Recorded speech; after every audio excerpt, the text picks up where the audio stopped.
अस्सलाम वालेकुम। मालेगांव शहर की मेरी लाडली बहनों और लाडले भाइयों,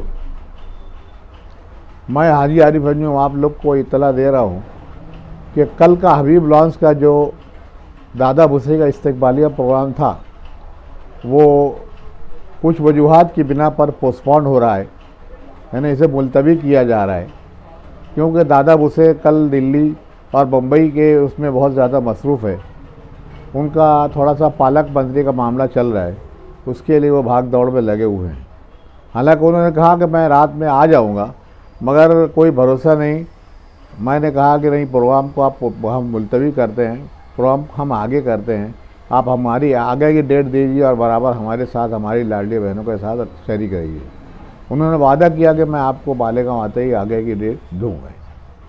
मेरी लाडली बहनों, मेरे लाडले भाइयों, मालेगांव शहर में हम लोग रज़ा चौक में जो ऑफिस का इफ्तिताह की बात हुई थी उसे बहुत जल्द हम शुरू कर रहे हैं, ताकि वहाँ से आपके तमाम स्कीमों के लाडली बहना के जो पैसा निकालना, पैसा और पैसा के ताल्लुक़ से जितने भी है, किस्त कितनी आई कितनी नहीं, ये चेक करने के लिए हम लोग बहुत जल्द शुरू कर रहे हैं।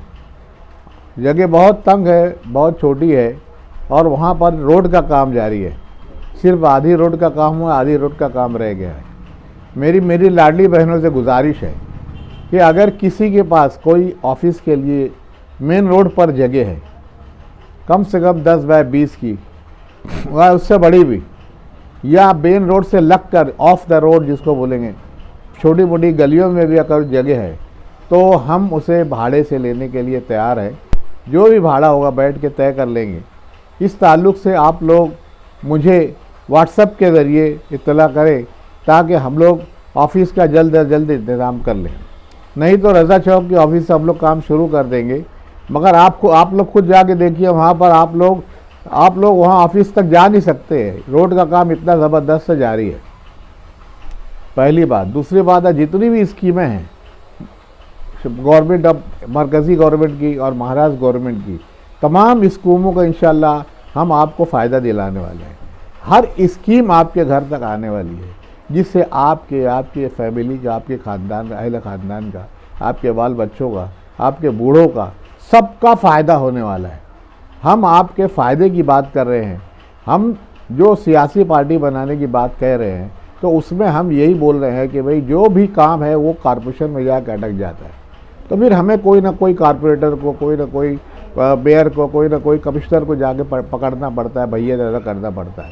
वो भैया दादा ना करना पड़े, इसलिए मैं चाहता हूँ कि आप लोग, मुझे इलेक्शन नहीं लड़ना है, आप लोग मेरे सब लोग तैयार होइए। हर वार्ड से एक मेरी लाडली बहना, लाडले भाई तैयार होइए और हमारी एक दबंग ताकत बनाइए। ऐसी ताकत कि जो इन जितने भी मालेगांव के सियासी अफराद हैं, जो सियासी सिर्फ वक्त पर आपका फ़ायदा उठाते हैं, वक्त आया, इलेक्शन आया और आप लोग को इस्तेमाल कर लेते हैं जिंदाबाद मुर्दाबाद के लिए। 100 रुपया, 200 रुपया, 500, 1000 रुपया, इलेक्शन के टाइम पे वोट का 1500 रुपया, 2000 रुपया देकर आपसे वोट ले लेते हैं और 5 साल तक गधे के सर से सींग जैसे गायब हो जाते हैं।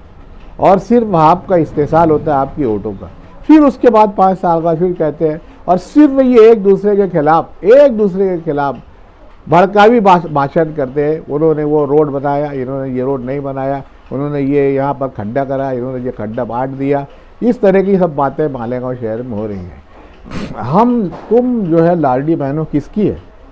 तुम लाडली बहनें देवेंद्र फडणवीस वज़ीर आला की है। तुम लाडली बहनें नायब वज़ीर आला अजीत पवार और सुशील कुमार शिंदे की है।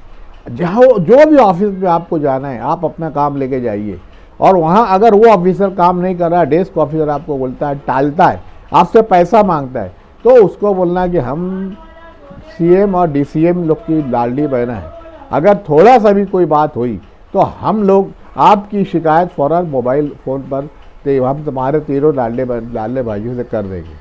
और मजाक नहीं मैं बोल रहा हूँ, सिर्फ एक बुरके वाली औरत मैं आपको बता रहा हूँ, कोल्हापुर में स्टेज पे चढ़ गई थी सुशील कुमार शिंदे के, माफ़ करना, हमारे एकनाथ शिंदे साहब की, अपने बच्चे को लेकर बोले इसका ऑपरेशन कराना है। शायद 5 या 7 लाख का ऑपरेशन की बात थी। उन्होंने फ़ौरन उसको सैंक्शन कर दिया और वो बच्चे का दिल का एक ऑपरेशन है, बड़ा मेजर ऑपरेशन था, वो हो गया। यहाँ तक कि उस बच्चे ने कहा कि मैंने इस बच्चे का अभी तक नाम नहीं रखा है, तो आपसे हमारी रिक्वेस्ट है कि शिंदे साहब इसका नाम रखिए। तो उन्होंने इसका नाम रखा दुआ, बोले इसको नाम रखो दुआ। तो ये देखिए तुम्हारा लाडली भाई आप लोग से कितनी मोहब्बत करता है, तुम्हारा देवेंद्र फडणवीस भाई कितनी। ये सियासत जाने दीजिए, सियासी लोग अपना काम कर रहे हैं।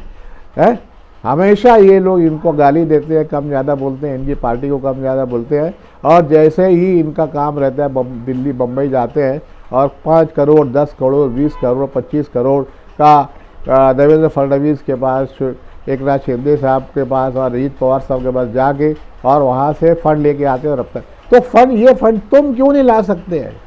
तुम्हारे उसमें दम क्यों नहीं है? तुम एक दबंग लीडर बनो, अपने आप में ऐसे बनो, अपने आप में, और आप बनो। मैं आपकी सरपरस्ती करूँ, मेरी 50 साल का सियासी तजुर्बा है, मैं 50 साल का सियासी तजुर्बा देना चाहता हूँ कि आप एक बहुत बड़ी ताकत बनकर मालेगांव म्यूनसिपल कॉर्पोरेशन के इलेक्शन में आप लोग उभरेंगे। तो बराए मेहरबानी मेरी मालेगांव शहर की तमाम लाडली बहनें, लाडले भाइयों, इस बात को नोट करें कि कल का हबीब लॉन्च का जो इस्तकबालिया प्रोग्राम था दादा भूसे का, उसे पोस्टपोन कर दिया गया है। आगे तारीख जैसे ही मिलेगी हम आपको इसकी इत्तला कर देंगे। तो बराए मेहरबानी हॉल पर ना जाएं और मेरी इस क्लिप को पूरे अपने दोस्तों में शेयर करें। अल्लाह हाफिज़, खुदा हाफिज़, जय हिंद, जय महाराष्ट्र।